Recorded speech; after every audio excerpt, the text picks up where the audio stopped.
What's up guys?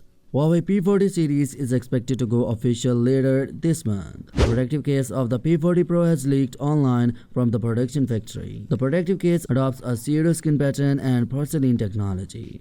It bears some styling similar to the portrait design variant of the mid series. While the protective case looks amazing, what is the most interesting about the leak is the renders of the P40 Pro that was also revealed. The renders are those of the front and the rear view of the device. The renders seem to confirm a presence of a curved edge display as well as dual-hole punch camera design. At the rear, the device packs a rectangular camera module which houses a penta-camera setup as well as an LED flash. One of the 5 sensors looks like a periscope camera.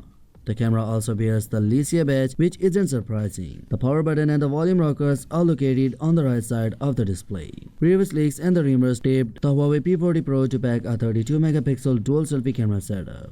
The phone will be powered by a Kirin 990 chipset, which will bring 5G support. The phone is expected to launch in Paris on March 26.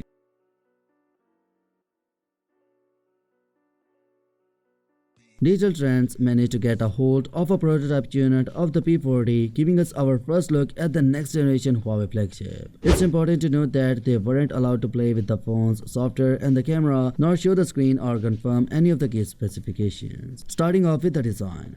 The P40 is said to come with the same dimension as the outgoing P30 Pro but with some added thickness. It also comes with a curved glass body that sits more comfortably in the hand thanks to its rounded corners and support a highly reflective glossy finish. The phone will feature a curved display but not as pronounced as the waterfall offering on the Mate 30 Pro as well as physical volume and power buttons. The back features a triple camera setup which includes a periscope, ultra-wide shooter and an alleged 52-megapixel main camera. We don't get any new information here, but the hands-on nose the sensor appears larger on the P30 Pro. There's also a time-of-flash sensor on the side for depth mapping alongside the flash and the microphone.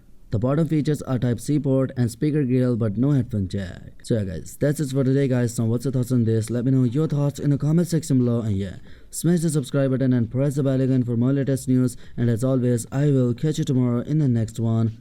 Peace out.